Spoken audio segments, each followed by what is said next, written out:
안녕하세요. 반갑습니다. 세무 실무 세 번째 시간입니다. 우리 저번 주에 OT 했고 그 다음에 소득세 기본 부분에 대해서 공부했어요. 이번 주부터는 이제 소득세를 본격적으로 들어가는 시간이라고 생각하시면 됩니다. 저번 시간 했던 거 간단하게 복습하고 이번 시간 내용 계속 이어나가도록 하겠습니다. 저번 시간에 했던 내용은 노트에 다 기록해야 됩니다. 기록하시고 계시겠죠? 등교 계약을 하면 그걸 전부 다 걷어서 검사를 하겠습니다. 그리고 지금 오늘 한 수업도 역시 오늘 날짜를 적고 필기를 다 하셔야 돼요.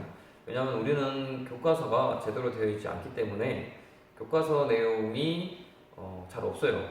그래서 선생님이 개인적으로 회계신 카페에 제공되는 거 외에 판서 내용밖에 없습니다. 그래서 그걸 가시고 중간고사, 기말고사 공부를 하셔야 되니까 반드시 필기는 반드시 필수로 잘 기록해 두셔야 됩니다.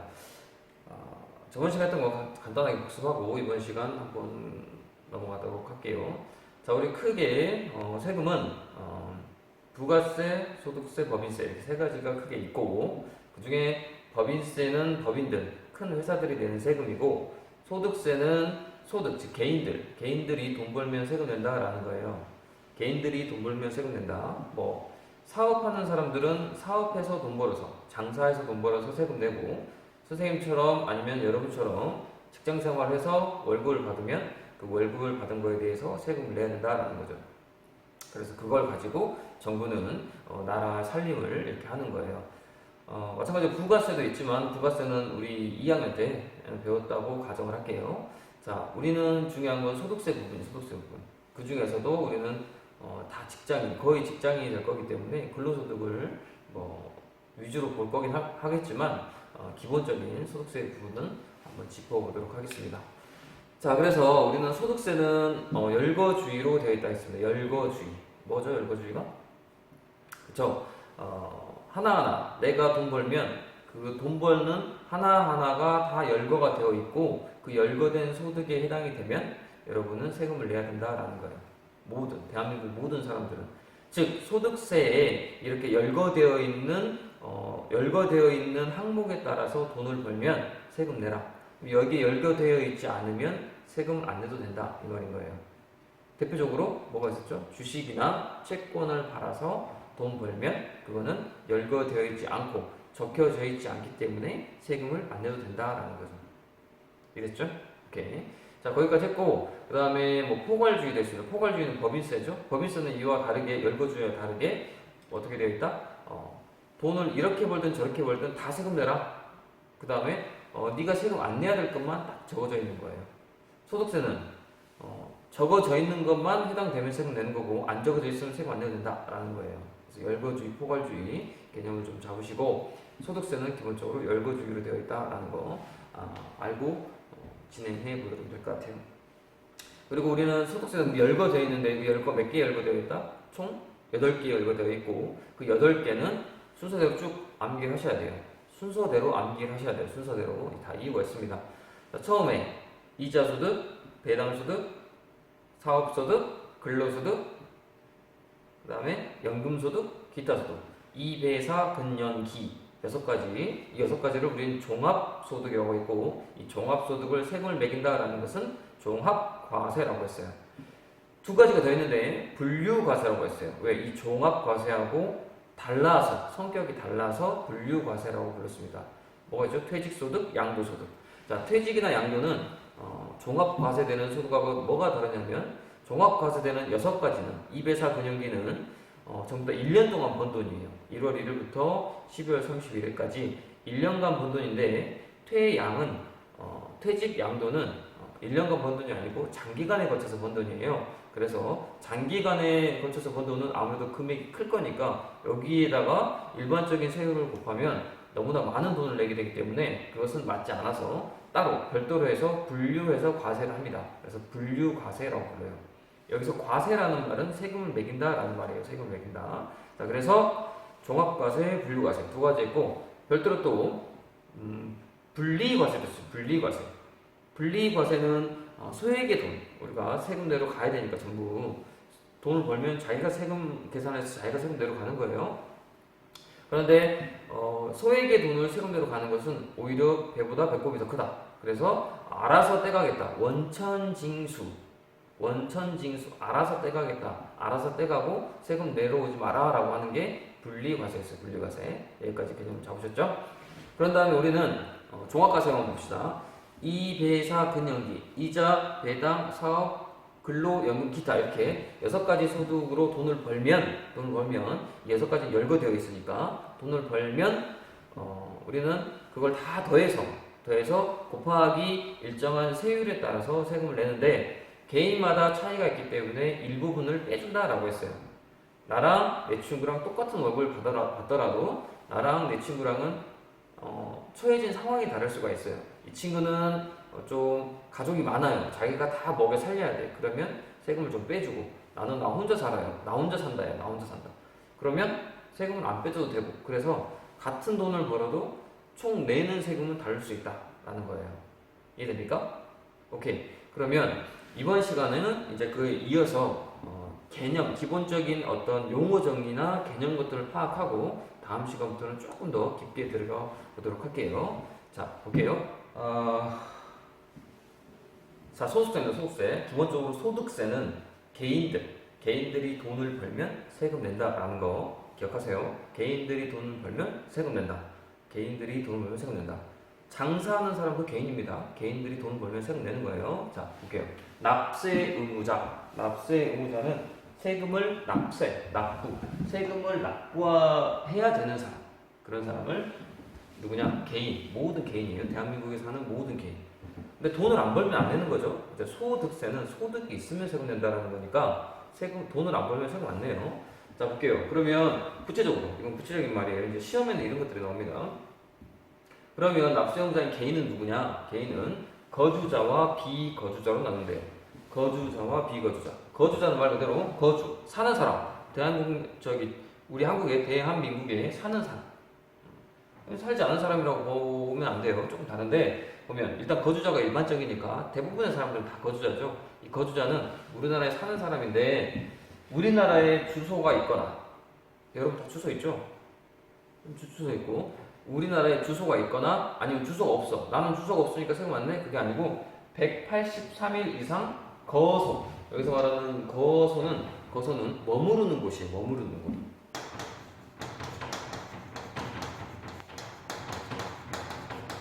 자, 머무르는 곳을 거소라고 불러요. 거소. 그래서 주소가 없어요. 근데 183일 한국에서 머무르고 있는 곳이 있으면 그 사람은 세금 내야 된다라는 거예요. 세금 내야 된다. 돈을 벌었을 경우에. 자, 우리나라에 사는 사람이 아니에요. 근데 외국에서 우리나라 왔어. 그럼 183일 이상 우리나라에 있었고 알바를 해서 돈을 벌었대요. 그러면 그 사람은 외국인이어도 우리나라 돈 내야 된다는 거지. 이해돼요? 즉 우리나라에 주소가 있는 여러분이나 모든 대한민국 국민은 돈 벌면 세금 내라. 그거고 그거 아니더라도 183일 이상 우리나라에 살면서 사는 곳이 있으면 그 사람은 개인으로서 돈을 내야 된다라는 거죠. 세금. 왜? 우리나라에 있는 모든 시설들을 다 이용하고 있잖아요. 세금을 내줘야 된다라는 거예요. 자, 그런 사람들은 국내에서 벌든 국외에서 벌든 외국에서 돈 버는 거 다 내야 돼요. 예를 들어서 우리 스포츠 선수들 있잖아요. 외국에서 뛰는 사람들, 박지성이나 이런 사람 있었잖아요. 국내 사람인데 외국에서 돈 벌었어요. 역시 외국에서 돈 번 것도 우리나라에 세금 내야 된다라는 거죠. 이해되죠? 이런 사람들, 즉 거주자는 주소를 두거나 183일 이상 우리 한국에 머무르고 있으면 세금을 외국에서 벌든 우리나라에서 벌든 세금 다 내야 된다라는 거. 그 다음에 그럼 비거주자는 누구냐? 거주하지 않는 사람이라고 보는 게 아니고 이 사람들이 아닌 사람은 다 비거주자예요. 위에 있는 게 아니면 다 비거주자고 이런 사람들은 전부 다 국내에서 우리나라에서 번 것만 세금 낸다 이 말이에요. 우리나라에서 번 것만. 예를 들어서 외국인이 우리나라 와서 잠깐 알바했대요. 그러면 우리나라에서 번 거는 우리나라에 세금 내고 가라 이 말이지. 이해됐죠? 아무튼 여기서 중요한 건 세금을 소득세에 납세 의무자는 개인이고 개인은 보통 거주자다. 거주자는 주소를 두거나 183일 국내에 거소를 둔 자를 개인이라고 보고 거주자라고 보고 납세 의무를 진다. 즉 돈 벌면 세금 내라 그 말이에요. 자, 두 번째 봅니다. 과세 방법. 이라고 해서 과세 방법. 우리 저번 시간 한 거예요. 이거는 거의 복습의 내용하고 똑같습니다. 과세.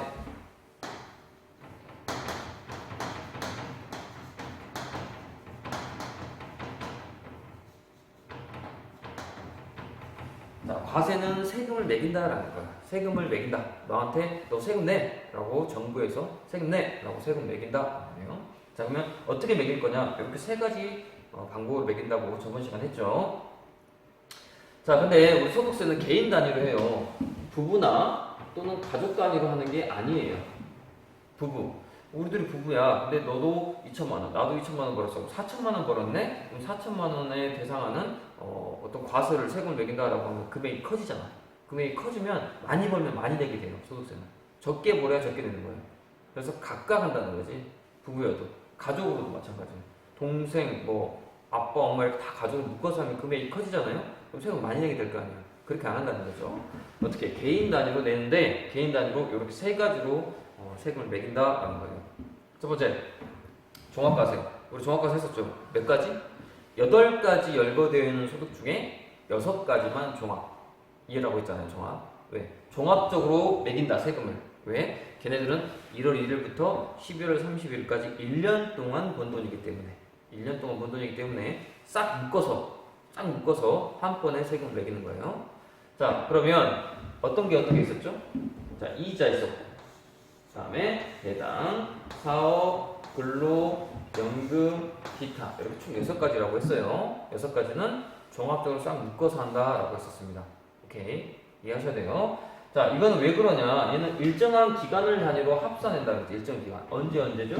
일정 기간이 1월 1일부터 해서 12월 31일까지 기간을 합산해서 과세하는 거예요. 과산. 어려운 거 아니에요? 자, 그래서 우리는 이렇게 합산하니까 누진세율은 뭐였죠? 6%에서부터 42%까지 6%에서 42%까지 많이 벌면 많이 내고 적게 벌면 적게 내는 거예요.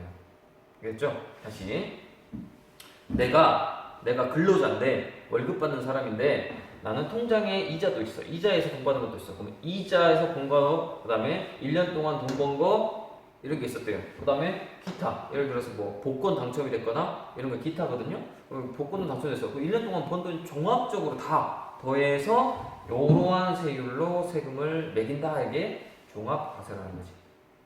이해됐죠? 오케이. 1월 1일부터 12월 31일 동안 번 거예요. 자, 그리고 분류과세는 우리가 2가지가 있었어요. 뭐? 그렇지. 퇴직하고 양도가 있었어요. 퇴직하고 양도. 얘들하고 성격이 다르다 그랬잖아. 왜? 얘네들은 1년 동안 버는 얘는 아니에요. 얘네들은 뭐 장기간에 걸쳐서 본다고. 여기 장기간에 걸쳐서 본다. 장기간에 걸쳐. 여기 좀 내려왔네요. 장기간에 걸쳐서 본다. 그죠? 수년 동안 장기간에 걸쳐서 번 돈이기 때문에 얘들하고 성격이 달라서 분류해서 따로 과세한다라는 거 이 정도로 보시면 되고, 더 이상 영어 배울 게 없어요. 이 정도만 보면 되고. 자, 중요한 건 분리과세인데 이 종합과세랑 분리과세가 중요해요. 자, 분리과세는 소액의 돈이라고 했잖아요. 엄밀히 말해서 소액의 돈이 아닐 수도 있지만 일단 여러분들은 소액의 돈을 내가 내려가기 귀찮으니까 그냥 나한테 돈을 줄 때 미리 좀 떼가 라는 거예요. 미리 떼가. 자, 볼게요. 소득을 지급하는 자, 즉 나중에 월급 받으면 나라에서 세금 알아서 떼가거든요. 알아서 떼가는 부분이 있어요. 어떤 여러분 알바 해봤으면 알바를 하고 월급 받잖아요. 월급 받을 때 세금 알아서 떼가. 미리 떼간다고. 주인이, 사장님이. 그래서 소득을 지급하는 사장님이 나한테 월급을 줄 때 알아서 떼간다. 원천징수한다. 알아서 떼간다. 미리 떼간다. 미리 떼가는 거. 오케이. 미리 떼가는 것을 미리 징수하는 것을 원천징수라고 불렀잖아요. 우리 회계에서 미리 떼가는 거야. 그래서 여러분들은 세금대로 안 가도 되는 거야. 알바했을 때 왜 세금 안 냈냐? 사장님이 미리 뗐거든. 그래서 여러분들이 세금 안 내러 간 거예요. 그렇게 하면서 세금을 안 내도 된다. 세금을 납세 의무가 종결된다. 안 내도 된다. 그래서 여러분들이 소득세를 몰라도 세금을 다 냈던 거예요. 알바했던 사람들은. 자, 이렇게 하는 게 분리과세예요. 즉 우리나라의 세금을 매기는 방법은 3가지. 종합적으로 묶어서 세금 때린다. 아니면 특징이 다르기 때문에 별도로 때린다. 그 이외에 소액의 돈들이나 특정한 것들은 분리해서 알아서 떼간다. 이렇게 세 가지. 오케이, 이해됐습니까? 중요한 건 종합과세랑 분리과세가 중요합니다. 오케이. 이런 거 있어요. 이런 거 봐보세요.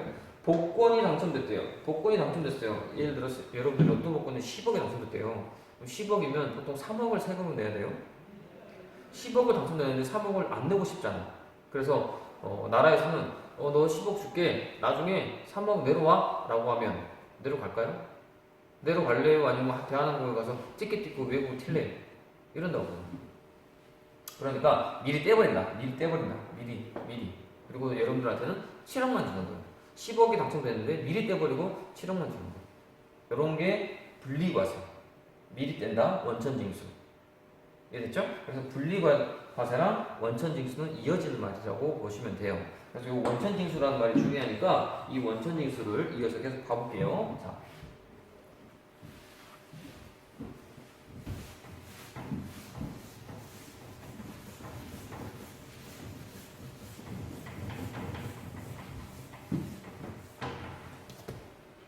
자, 원천징수예요. 아까 미리 떼는 거. 원천징수는 미리 떼는데 장점과 내용이 있어요. 장점. 자, 미리 뗀다. 왜 세금을 내가 내고 싶을 때 내야 할 때 내면 되지 왜 미리 떼냐? 여러 가지 이유가 있는데 그 이유예요. 그 이유가 우리 객관식 시험에 자주 나오니까 잘 보세요. 자, 먼저 제일 중요한 거죠. 탈세를 방지한다. 탈세라는 것은 뭐죠? 세금을 안 내려고 하는 거죠. 보통 우리 연예인들이나 어떤 유업 기업인들 이런 사람들 몇 억씩 10억씩 막 이렇게 돈을 벌기 때문에 내야 될 세금이 커요. 근데 그런 사람들은 세금 내기 싫죠. 예를 들어서 여러분들이 10억을 돈 번대요. 1년에 연봉이 10억이야. 세금이 막 엄청 나거든요. 세금이 한 3억 4억 이래요. 10억 벌어서 4억을 세금으로 내야 돼요. 나라에. 그럼 4억을 내고 싶겠어요? 안 내고 싶죠. 그게 탈세인 거예요. 그런데 그것을 방지하기 위해서 미리 떼는 거지. 미리. 야, 너 좀 미리 떼갈게. 너 안 될 것 같아. 이렇게 미리 떼가는 거. 그것을 탈세 방지. 그래서 미리 떼간다. 그래서 세금을 탈세를 최소화하기 위해서 미리 떼간다라는 게 원천징수의 가장 큰 핵심이고, 그 다음에 밑에서부터 볼게요. 그러면 우리 떼임을 당하는 사람 입장, 우리 근로자의 입장에서는 어떨까요? 근로자 입장에서는 어차피 내야 될 세금이에요. 그죠? 어차피 내야 돼요. 돈 벌면 세금 내야죠. 그게 당연한 의무예요. 납세의 의무. 자, 그런데 이렇게 납세의 의무는 당연히 내야 되는데 나중에 한 번에 몰아서 내면 너무 큰 돈이야. 선생님 같은 경우에도 뭐 200만 원, 300만 원 세금 내는데 그걸 한 번에 내라고 하면 너무 큰 부담이에요. 그래서 야, 내 이거 조금 미리 떼가. 그리고 덜 떼간 부분은 나중에 낼게. 이렇게 약간 할부의 개념이 있는 거예요. 할부의 개념. 이렇게도 생각해 보셔야 돼요. 그래서 납세 의무자라는 것은 아까 했던 개인들, 여러분들과 저 이렇게 돈 버는 사람들이 분산시켜야 된다는 거죠. 지금 미리 떼가고 나중에 조금 더 내고 이렇게. 그래서 이게 가장 중요한 거 이렇게 되는 거예요. 원천징수를 납세 의무자 입장에서 원천징수 세금 부담을 분산시킨다. 나중에 내도 된다. 이 말이지. 조금 떼가고 나중에 내니까 좀 덜 부담스럽다. 한꺼번에 큰 돈이 안 나가니까 뭐 이런 거예요. 그다음 이건 뭐냐면 그 정부에서 돈이 필요해요. 나라에서 돈이 필요한데 돈이 필요할 때 미리미리 떼가면 그 조금씩 들어오는 거잖아. 그럼 그거 가지고 또 어떤 급한 일에 쓰고 이번에 코로나 사태 때문에 지금 이 지경이 됐잖아요. 그죠? 이 지경이 됐으니까 지금 코로나 때문에 도와줄 사람들이 많아요.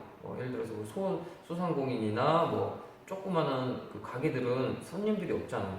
그러면 망한단 말이에요. 나라에서는 그 사람들을 위해서 어떤 돈이 필요한데 없어. 돈이. 왜?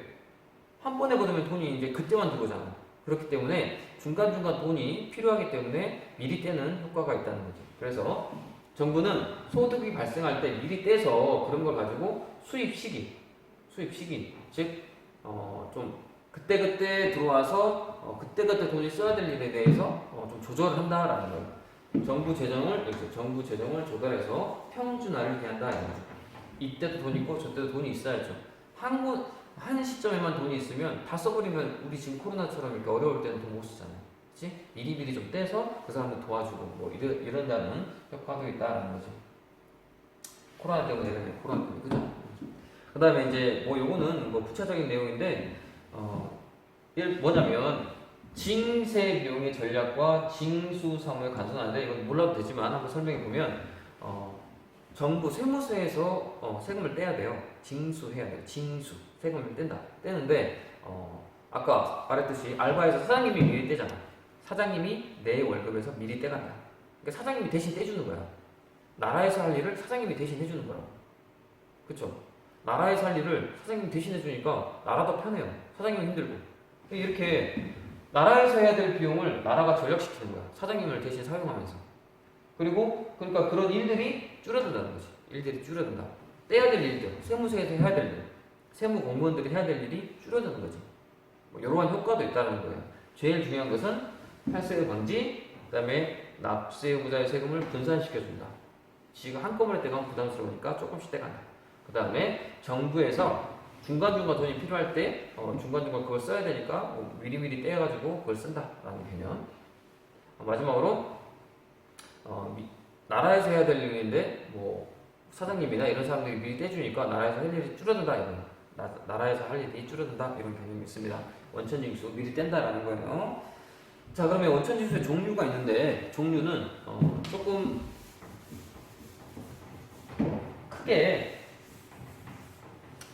크게는 뭐 이렇게 있어요. 뭐 완납적이라고 있고 예납적이라고 있는데 여러분들은 이렇게 알면 돼요.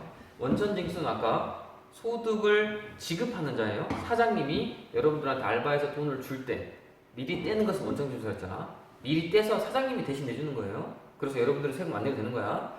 자, 그런데 미리 떼는데 완납적으로 미리 떼는 거가 있고 사장님 입장에서 미리 떼는 거, 그 다음에 예납적으로 미리 떼는 게 있대요. 뭐냐면 완납적으로 미리 떼는 것은 여러분이 알바하는 것처럼 미리 떼고 이제 세금 안 내도 돼. 끝! 야, 너네 세금 내지 마. 예를 들어서 여러분들이 알바를 해서 200만 원 벌었대요. 고액 알바예요. 200만 원 벌었대요. 세금이 내야 될 세금이 40만 원이래. 예를 든 거예요. 200만 원.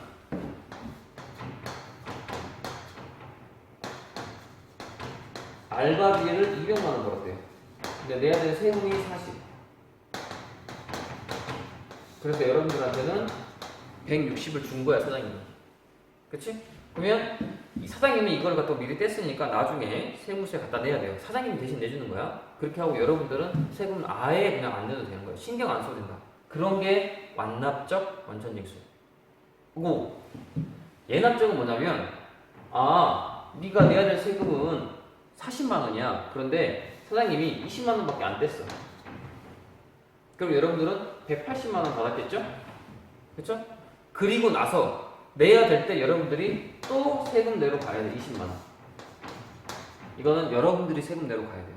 그렇게 요렇게 떼는 것을 예납적 원천징수라고 불러요. 조금만 떼는 거. 원래는 40만 원 떼야 되거든. 그런데 20만 원만 떼고 나머지 20만 원은 네가 나중에 세금 내러 가. 이게 바로 예납적 원천징수. 아무튼 둘 다 뗐잖아. 돈을 뗐잖아. 얘는 완전히 다 뗐고 얘는 조금만 뗐고 이런 말이에요. 이렇게 쉽게 이해하세요. 자, 그래서 보면 얘는 뗐으니까 완전 다 뗐으니까 끝. 원천징수로서 너는 세금 안 내도 돼. 끝. 얘는 공개가 안 돼. 나중에 내러 가야 돼. 나중에 내러 가야 된다는 거 이게. 자, 이거는 원천징수 얘기를 했으니까 여기서 말하는 40만 원. 얘는 알바비 40만 원이어서 요거 40만 원. 근데 얘는 총 40만 원인데 이번에 사장님이 20만 원을 떼갔기 때문에 나중에는 얼마만 내면 돼? 20만 원. 이렇게 되는 거예요. 결국은 지금 20만 원 떼갖고 나중에 20만 원 내고 40만 원 내는 거잖아. 오케이? 이쪽은 똑같잖아. 사장님이 내가 내야 될 세금이 40만 원이에요. 근데 얘는 40만 원 다 떼갔어, 사장님이. 끝. 나는 낼 게 없다. 종결. 얘는 20만 원만 떼가고 나중에 20만 원 내가 내러 가야 돼. 그래서 20만 원 나중에 낸다는 것을 기납부, 미리 납부한 세금을 빼주는 거예요. 미리 납부한 사장님이 미리 떼간 20만 원을 빼줘서 나중에는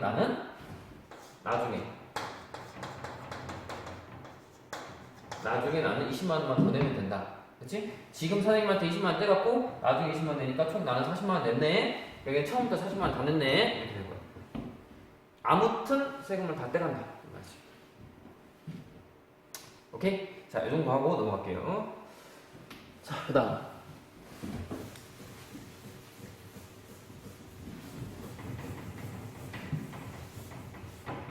자, 이제 과세 기간하고 확정 신고 기한이라는 이러한 어려운 말이 있는데 여러분들 이 세무회계가 말이 좀 어려워요. 한자예요, 한자. 그래서 조금 말이 어려운데 말투풀이를 잘 해볼 테니까 잘 들어보세요. 자, 과세 기간 및 확정. 과세는 세금을 매긴다. 세금을 매기는 기간. 그리고 언제였지? 1월 1일부터 12월 30일 했잖아. 이거 배운 거. 1월 1일부터 12월 30일 동안 돈 거를 세금 매긴다. 이런 거예요. 과세 기간은 요거예요. 과세 기간. 기본적인 과세 기간. 그런데 언제까지 세금 내야 되냐? 이거예요. 언제까지 세금 내야 되냐? 확정 신고 기한. 신고 세금 내는 기간.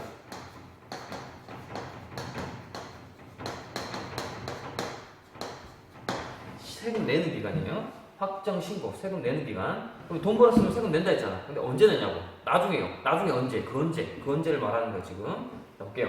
원칙적으로는 1월 1일부터 12월 30일까지 대한민국 모든 사람들이 돈을 벌면 이때 내는 거야. 다음 연도 5월에 내는 거야. 다음 연도. 그러니까 올해 돈 벌었어요. 그러면 내년 5월 달에 내는 거야. 아무 때나 가서 5월 1일부터 5월 31일까지 세무서에 가서 내면 됩니다. 세무서에 가서 내면 돼요. 그 다음에 그러면 내가 죽었어요. 이렇게 쭉 살아왔어. 1월 1일부터 쭉 살아오다가 5월 달에 꽥 죽었어요. 그러면 슬프니까 그 사람 세금 안 걷어요? 그건 아니에요. 슬퍼도 세금 내고 슬퍼야 돼요. 죽어도 세금 내고 죽어야 돼요. 뭐 어쩔 수 없어요. 돈 벌었으면. 그래서 내가 죽었어요. 죽으면 내가 만약에 누가 죽으면 상속이라는 걸 해요. 아버지가 돌아가시면 아버지 재산을 자식들이 상속을 받잖아요. 그 상속이 되고 상속 개시일이 속하는 달에 6개월. 무슨 말이냐? 사망이라는 것은 여러 가지 종류가 있어요. 예를 들어서 뭐 깊게 할 필요 없는데 자연스럽게 돌아가시는 거, 뭐 세월이 흘러 돌아가시는 것도 있고, 그다음에 실종이라는 것도 있어요. 실종. 아예 모르는 경우. 그러니까 이 사람이 죽었는지 언제인지 모르겠어. 실종이라는 것도 있고, 그다음에 뭐가 있을까? 아무튼 민법하고 우리 세법하고의 사망이라는 게 종류가 여러 가지 있어요. 자연 사망도 있고, 뭐 아까 말했던 뭐 실종이라는 것도 이렇게 여러 가지 종류가 있는데 우리는 그걸 다 알 필요가 없으니까 그냥 사람이 죽었다. 그러면 슬픈 일이잖아요. 슬픈 일이니까 6개월간 기다려준다. 야, 너 세금 낼 게 있어. 내 아버지 돌아가셨는데 그래 슬프지? 슬프니까 6개월은 내가 시간을 줄게. 좀 슬퍼하고 충분히 슬퍼하고 아버지 잘 보내드리고 그 다음에 6개월 내에는 그래도 세금을 내야 되지 않겠니? 라고. 오케이? 그래서 이런 거 개시라는 말은 무시하시고 사망했으면 6개월간 슬퍼하고 6개월 이내에 빨리 내면 된다라는 거. 이해됐어요? 오케이. 그럼 내가 이제 이번엔 이민 간대. 이민 미국으로. 아, 한국 싫어. 맨날 이렇게 코로나는 좀 쉬면 되지. 이렇게 온라인 수업을 하고 짱나. 맛있다. 그래서 난 외국 이민 간대. 난 필리핀으로 갈 거야. 이렇게 한 거야. 그래서 1월 1일부터 해서 내가 예를 들어서 5월 18일 날 돈 벌다가 1월달부터 5월달까지 계속 이제 카페에서 일을 하다가 5월 18일 날 나 떠날 거야. 필리핀 떠날 거야. 라고 한 거예요. 자, 그러면 1월달부터 5월까지 돈 번 게 있을 거 아니에요. 그거 세금 안 내고 가요? 세금 내고 가야 돼요. 이민이라는 거 출국할 때는 다 세무조사를 합니다. 이렇게 저기 공항 뭐 세관장에서 다 해요. 이렇게 우리가 쉽지 않아요. 전부 다 걸리게 돼 있어요. 자, 그래서 다 걸리니까 어떻게 해라? 출국 전날까지 세금을 다 내고 가라 이거예요. 출국. 야, 떠날 날이 18일이야? 그럼 너 17일까지 세금 다 내고 가. 안 그러면 너 비행기 못 타. 뭐 이런 거. 이랬어요? 자, 요 케이스가 객관식으로 나와요. 원칙적으로 모든 일반적인 것은 1월 1일부터 10월 30일까지 돈 벌면 다음 달 내년 5월 달에 세금 낸다. 관할 세무서에. 그리고 만약에 죽었다 그러면 6개월간 슬퍼할 시간을 준다. 6개월 동안 안에 이렇게 좀 내주면 안 되겠니? 라고 하는 거. 그 다음에 만약에 출국을 한다, 이민 간다 그러면 출국 전날까지 세금 다 내고 떠나라. 뭐 이런 거예요. 오케이. 자, 다음으로 이제 납세지인데 좀 힘들어요? 조금만 5분? 7분만 이렇게 7분만 하자. 납세지는 뭐냐면 아까 5월달에 낸다고 그랬잖아요. 즉 1월 1일부터 12월 31일까지 여러분들이 6가지 소득, 종합소득, 이배사 금융기, 이자 배당 사업, 근로연금 기타 이렇게 종합 과세되는 소득이 있으면 1월 1일부터 12월 30일까지 그렇게 종합 과세되는 소득이 있으면 세금을 낸다. 근데 어디다가 낸다? 여기다가 낸다. 여기다가 낸다. 아까 우리가 거주자가 있었고 비거주자가 있었죠? 우리는 대부분 다 거주자예요. 왜? 국내에 주소가 있거나 183일 이상 우리 여기에 사는 사람 전부 다 거주자라고 했잖아. 그런 사람들은 전부 다 국내에서 벌든 국외에서 벌든 돈 벌면 세금 다 내라. 어디에다가? 여기다가. 어디다가? 여기. 거주자는 전부 다 어디다가? 주소지. 아까 국내에 주소를 두거나 그랬잖아. 그래서 국내에 주소를 두거나 선생님 쌍용동 산대요. 그러면 쌍용동 관할 세무서에 이렇게 내라 이 말이지. 주소지 관할 세무서. 오케이. 그러면 나는 주소지가 없어요. 그냥 나는 지하철역에 살아요. 나는 거기서 183일 이상 살아요. 그럼 거기에 거소가 있네. 거기에 거소가 있으니까 너는 거기에 관할 세무서에 갖다 내라. 그래요. 세금 안 내는 거 아니에요. 무조건 내야 돼요. 자, 그래서 그 사람은 거소지 관할 세무서에 갖다 내면 됩니다. 세무서. 그 다음에 비거주자. 이 사람들이 아닌 비거주자는 국내 어디선가 돈을 벌었잖아. 돈 안 벌면 세금 안 내. 소득세. 돈을 벌었잖아. 그러면 주소 거소가 없대. 그냥 잠깐 벌었대. 그럼 그 번 장소가 있을 거 아니에요. 커피숍이면 커피숍. 거기에 관한 세무서에 내라는 거야. 사업장에 소세지가 아니고 소재지. 발음이 안 되네요. 사업장 국내에 돈 벌었잖아. 너 어디서 돈 벌었어? 야, 너 돈 벌었지? 나는 183일 이상 없었는데, 돈 벌었잖아. 아무튼. 그러면 거기에 관한 세무서에 내면 된다는 거지.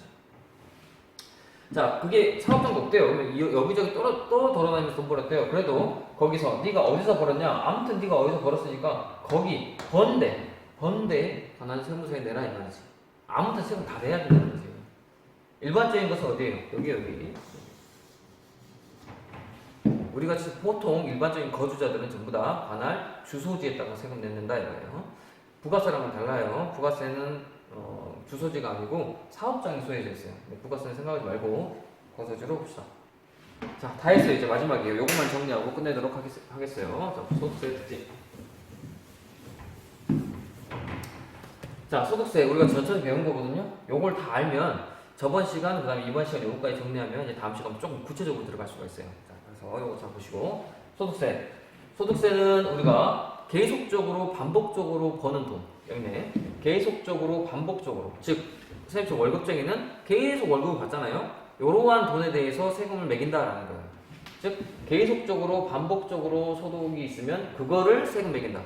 그냥 잠깐 어쩌다가 돈 들어오는 돈 이건 안 매긴다라는 거예요. 원칙은 그런데 예외적으로 부분적으로는 뭐 일시적으로 본 것도 세금 매기겠다. 어쩔 수 없다. 뭐가 있냐면 예를 들어서 뭐 기타 소득이라고 있습니다.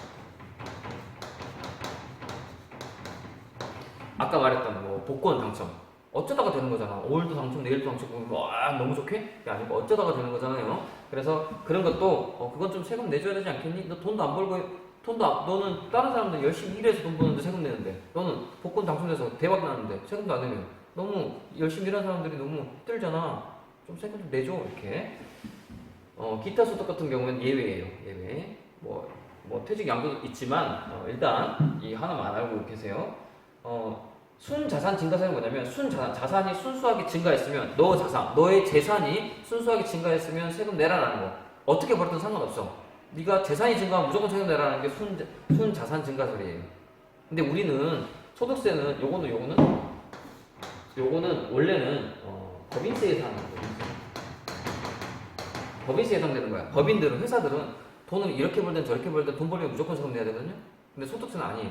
계속 반복적으로 버는 돈만 세금 내는데 예외적으로 이런 것들은 일시적으로 벌지만 세금 내게 한다 이 말이에요. 그래서 이런 거 소득 원천. 소득 원천은 소득이 정확하게 계속 반복적으로 있는 것만 세금 때리겠다. 요거는 반복 아니어도 이렇게 벌든 저렇게 벌든 소득만 올라가면 너 재산만 증가되면 무조건 세금 때리겠다라는 거예요. 그래서 기본적으로 소득세는 반복적인 것만 때리는데 예외적으로 이런 게 있다라는 거 이해하시고 그다음 열거주의라고 거 했어요. 소득세는 열거된 소득만 세금 매겨요. 열거되지 않으면 세금 안 매게. 자, 열거주의 반대말이 뭐였죠? 반대말은 포괄주의였어요.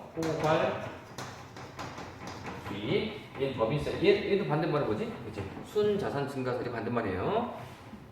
이것도 법인세, 이것도 법인세. 이건 소득세 이렇게 되는 거야. 자, 그래서 여기서 포괄주의가 이것도 예외 또 있어요. 예외가 많아요. 법은. 예외는 뭐냐면 이자나 배당 같은 것은 포괄주의를 도입한대요. 이거는 나중에 좀 설명할 수 있을 기회가 있을지 모르겠지만 간단하게만 얘기하면 이자 배당, 즉 은행에서 만드는 여러 가지 상품들 있잖아요. 여러분들한테 적금하세요, 예금하세요라는 이런 상품들은 다 적어놓기 힘들대. 왜냐면 올해 바뀌고 내년에 바뀌고 그 다음에 이번 달에 바뀌고 다음 달에 바뀌고 막 한대요. 그래서 그걸 다 소득세에다가 열거할 수가 없대요. 그래서 이 사람들이 이상한 거 만들어서 세금을 안 내려고 해. 그래서 어쩔 수 없어. 야, 은행에서 돈 벌었어? 그럼 무조건 내. 돈 벌면 무조건 내. 이게 포괄주의거든요. 돈 벌면. 이렇게 벌든 저렇게 벌든 상관없이 돈 벌면 세금 내. 이거는 써져 있는 것만 내. 이거는 돈 벌면 세금 다 내. 그러니까 이자 배당은 열거할 수 없어서 그냥 야, 이자 배당으로 돈 벌면 그냥 무조건 내. 은행에서 돈 벌면 다 내. 이렇게 한 거예요. 사업 근로는 안 그래요. 사업 소득, 근로소득은 안 그러는데 요 두 개는 좀 너무 유형이 복잡해서 야, 이렇게 돈 벌면 무조건 내. 아, 귀찮아. 적기. 이렇게 되는 거예요. 이해됐어요? 얘도 예외가 있고 얘도 예외가 있는 거예요. 그 다음에 아까 우리가 했던 세금은 개인 단위로 된다. 개인당. 가족 단위, 부부 단위 아니었어요. 그 다음에 능력에 따라서, 부담 능력에 따라서 몇 퍼센트부터? 6%에서부터 42%까지. 많이 벌면 많이 내고 적게 벌면 적게 내는 거예요. 그쵸? 그게 공정한 사회고. 그 다음에 우리가 첫 시간 했죠? 인적 공제. 공제가 뭐야? 빼준다 라고 했죠. 빼준다.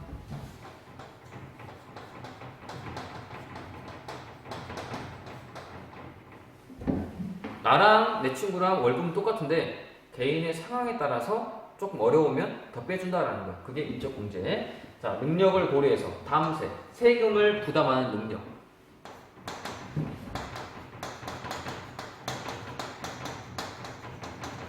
세금을 부담하는 능력. 아, 난 너무 어려워요. 부담하는 능력이 떨어져요. 그럼 좀 빼준다라는 거지. 이렇게 막 먹여 살릴 사람들, 부유한 가족, 먹여 살릴 사람들이 너무 많아. 그러면 좀 빼주겠다 이 말이고. 그 다음에 기간은 1년이에요. 1년. 기본이 1년이라고 했습니다. 1년 동안 1월 1일부터 12월 31일까지 정도 한 거라고 했어요. 예외적으로 사망이나 출국 이런 게 있었죠. 그 다음에 신고 납세제도. 아까 신고. 내가 직접 세금 내러 가야 한다. 언제? 5월달에. 다음 년도 5월달에. 오케이? 신고. 스스로 계산해야 돼요. 여러분들이 내년부터 돈을 벌잖아요. 그러면 스스로 5월달에 세금 내러 가야 한다니까? 근데 소득세를 모르면 안 돼. 세금 안 내면 탈세잖아요.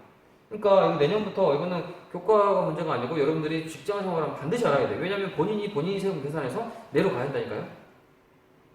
지금은 그냥 엄마가 준 돈 받아가고 쓰니까 알지만 내년부터는 성인이잖아. 그럼 직접 계산해요. 선생님도 직접 계산해요. 아니면 여러분들이 저한테 오세요. 내가 계산해 줄게. 대신 수수료 내 2만원. 좋아요? 아무튼 스스로 계산해야 돼요. 그리고 신고해야 돼요. 신고 안 하고 만약에 탈세했다 그러면 이제 혼나는 거지. 나라한테 혼나는 거죠. 자, 누진과세라는 것은 아까 이거 6%부터 42%까지 7단계 누진과세 구조. 그래서 차등 지급한다. 돈 많이 벌면 많이 내고 적게 벌면 적게 낸다라는 거예요. 이거는 일단은 6%부터 42%까지 있다는 것만 알고 그게 얼마 벌어야 6%고 얼마 벌어야 42%고 요거는 나중에 하는 걸로 할게요. 알겠죠? 뭐 대충 말하면 1200만 원 이 연봉 1200만 원 이하면 6% 내고 연봉 3억 5억 이렇게 억이 넘어가면 40%라는 거예요. 이거는 구체적으로 다음 시간에 얘기해 보도록 하겠습니다. 아무튼 이렇게 많이 벌면 많이 내고 적게 벌면 적게 내는 것을 누진과세라 부른다. 누진에서 세금 매긴다. 누진 차곡차곡 이렇게. 오케이?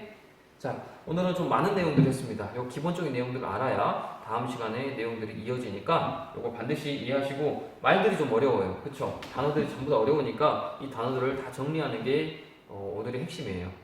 자, 꼭 이해하시고 복습하시고 노트 정리. 이거 다 노트 정리 해야 돼요. 이런 것도 다 노트 정리 해야 됩니다. 밑줄 그어놓고 여기 이런 거 다. 오케이. 노트 정리 하시고 복습하시고 질문은 회계신 카페에 올려주시면 됩니다. 그리고 이 자료는 노정리하다가 선생님 판사가 좀 안 좋은 것들은 전부 다 회계신 카페에 자료를 올려놨어요. 다운 받으시고 지금 4명 다운 받았던데 조금 더 받아주면 안 되겠니? 오케이, 좀 받아주세요. 자, 누차 얘기하지만 계약을 하고 등교 계약을 하면 이 수업 내용은 다시 안 합니다. 중간고사에 그대로 나와요.